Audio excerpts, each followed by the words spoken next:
Doden bij crash van sportvliegtuigje in de buurt van Middelburg. Het vliegtuig stortte plots neer kort na opstijgen vanaf vliegveld Midden-Zeeland. En verder in deze Zeeland nu. Regels genegeerd bij opslag in Hansweert. En langer thuis wonen met slimme sensoren.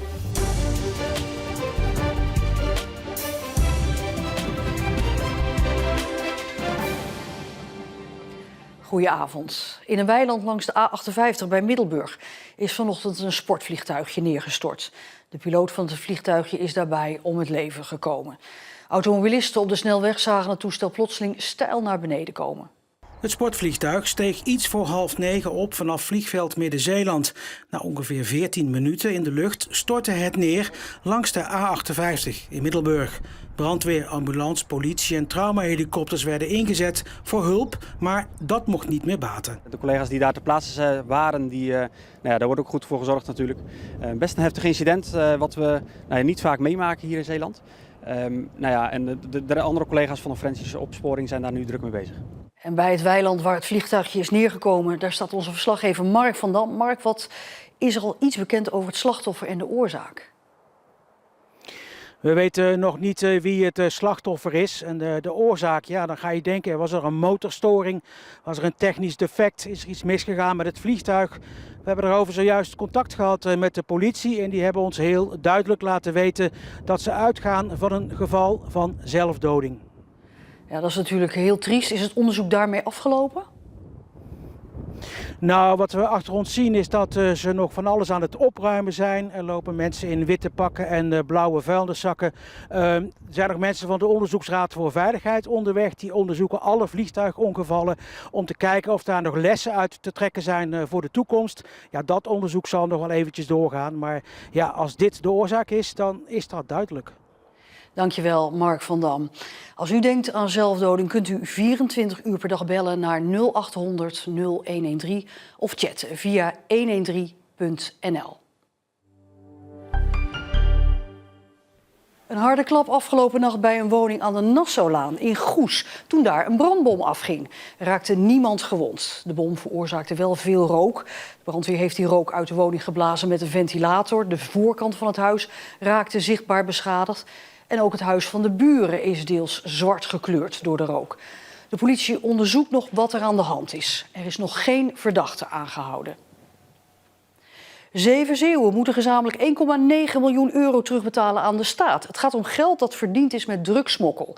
De 7 mannen zijn in 2023 al veroordeeld tot gevangenisstraffen voor het invoeren van cocaïne in de Vlissingse haven. Ze werkten allemaal in die haven.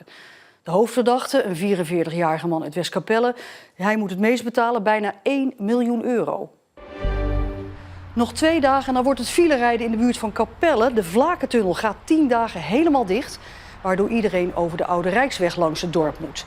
Tot grote zorg van de omwonenden. Het is meer de vraag hoe kom ik op mijn werk. En dat ben ik wel benieuwd hoe ik daar in vredesnaam ga komen. Ja, dan denk ik dat het op een gegeven moment zo vol loopt op spitsmomenten dat je gewoon niet weg kan. Maar als ze daadwerkelijk iets zou voordoen, ja, dan zit ze heel Zeeland vast. Of heel Beverland. Dan kom je echt niet weg. Volgens Rijkswaterstaat kan de vertraging tijdens de spits oplopen tot een uur extra reistijd. En daarom nemen sommige mensen voorzorgsmaatregelen. Vorige keer toen de tunnel dicht was, was ik een uur onderweg van Krabbedijk naar Hansweert. Dus nu heb ik een motor. En ik hoop daar tussen de auto's mee door te kunnen. Of over de sluis, eventueel. Nee, ik heb maar bedacht dat ik misschien maar beter op de fiets kan gaan. En als het dit weer is, dan is het niet zo heel erg. Ik zit in de auto en ik neem eten mee en drinken mee. En als ik in de file sta, sta ik in de file. De Vlakentunnel is dus vanaf komende donderdag afgesloten tot en met 20 april. Al bijna 5 maanden ligt in Hansweert vervuilde grond met PFAS verkeerd opgeslagen. En ook ligt de grond er al bijna 3 maanden te lang. De regionale uitvoeringsdienst, de RUT, moet toezicht houden en ingrijpen als dat nodig is. Maar de dienst kwam pas vorige week in actie na 2 tips. Uit dit moestuincomplex in Kruiningen werd vorig jaar ruim 9900 ton met PFAS vervuilde grond verwijderd. En hier in een depot bij Hansweert opgeslagen. De grond werd hier in 4 grote hopen neergelegd. Niet afgedekt en niet op een zogenoemde vloeistofkerende vloer. Daardoor kunnen de PFAS ongehinderd de grond inzakken. En dat is tegen de werkwijze zoals die beschreven is in het zogenoemde handelingskader PFAS. Daar staat namelijk dat PFAS-houdende grond zo dient te zijn opgeslagen dat voorkomen wordt dat emissies naar de omgeving plaatsvinden. Met andere woorden, een zeil erover en eronder. Maar daar is hier dus geen sprake van. Krabbedijkenaar Geo Oostdijk reed langs het depot en sloeg alarm bij de regionale uitvoeringsdienst, de RUD. Niet afgedekt, geen zeil eronder. En aangezien dat die grond zeer sterk vervuild is, dan of met regen trekt hij in de bodem. En als het nu, zoals het nu is, lekker droog weer is, dan verstuift hij. En daarbij, nog verder van het pad, dan had je een vervuilde locatie, die zat in Kruiningen. En de volgende vervuilde locatie was hier. Een paar dagen daarvoor deed ook Omroep Zeeland een melding bij de RUD. Het duurde een week voordat er een antwoord kwam. Dat riep nog meer vragen op en die werden 4 dagen later weer beantwoord. De conclusie: de grond ligt verkeerd opgeslagen en had na 8 weken weggehaald moeten zijn. Een stukje nonchalant, een stukje gemakzucht of een stukje, ja, voor mij onbegrijpelijk. We komen erachter dat naast de met PFAS vervuilde grond er nog andere vervuilde grond ligt. Die is volgens een bordje afkomstig van de Veerweg in Hansweert. De RUD kan ons vooralsnog niet vertellen wat voor verontreiniging erin zit. We vragen daarom aan de gemeente Reimerswaal, die verantwoordelijk is voor de grond, om opheldering. De gemeente wil niet op camera reageren, maar houdt het op een beknopte mededeling.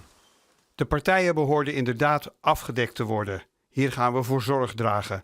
We hadden gehoopt de grond eerder te kunnen afvoeren. Dat is door procedures niet gelukt. We zijn volop bezig met een snelle afvoer. We hopen hier in Zeeland dat juist wanneer de overheid een sanering uitvoert, dit volgens de regels gaat. En dat wanneer dit niet het geval is, de RUD daar onmiddellijk actie op onderneemt. Hier in Hansweert wordt pijnlijk duidelijk dat dit niet altijd het geval is.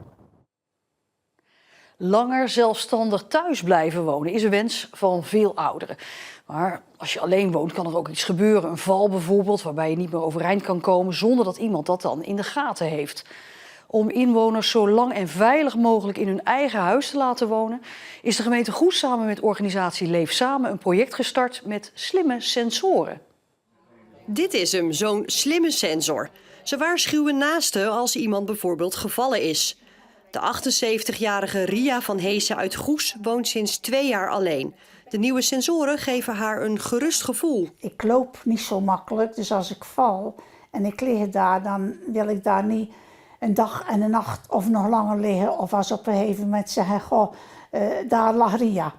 En dus vandaar dat veiligheid, dat ik gewoon op de knop kan drukken en de bewegingssensor er is, dat ik een paar uur niet beweeg, dat ze dan iemand waarschuwen.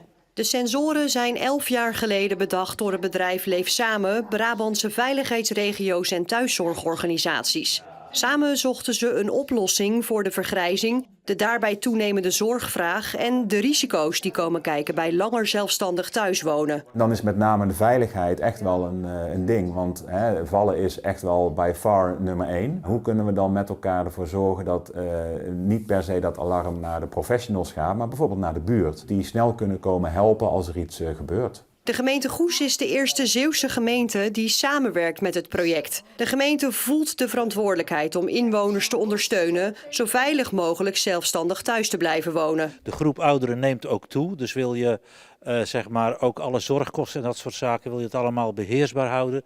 Ja, dan zul je toch moeten kijken van wat kunnen we er nou aan doen om dat ook te bereiken. En wij denken dat met dit project dat inderdaad te kunnen ondersteunen, dat ouderen langer zelfstandig kunnen blijven wonen. Dat hoopt mevrouw van Heesen ook nog lang te kunnen. De sensoren geven niet alleen haar een gerust gevoel, ook haar kinderen. Die willen weten of het goed met haar gaat. Ik vind die bewegingssensor gewoon makkelijk. Want 's morgens kijkt mijn dochter op de telefoon, dan zie ze, er zit wel of geen beweging in de kamer. Gaat dat nu lang duren, dan stuurt ze een appje van ben je aan het uitslapen. Er zijn ook sensoren die zien of een deur open of dicht is, er rookontwikkeling is of dat een bewoner dwaalt. Als er een alarm is, wordt altijd eerst de bewoner zelf gebeld. Met Ria? Dit is een automatische melding van Leef Samen. Er is een paniekmelding ontvangen. Toets 1 om deze te bevestigen. Of toets 2 om deze te annuleren. Neemt de bewoner niet op, dan gaat er een alarm naar een van de contactpersonen. Voor de privacy hebben de sensoren geen camera's of microfoons, al hadden die er voor mevrouw Van Heesen best in mogen zitten. Ja, ik ken niet zoveel geheimen, dus ik zou het niet zo erg vinden. In Goes hebben nu bijna 200 mensen deze slimme sensoren. Met de hulp van de gemeente kunnen ze die 3 maanden proberen. Als het bevalt, betalen ze daarna een vast bedrag per maand.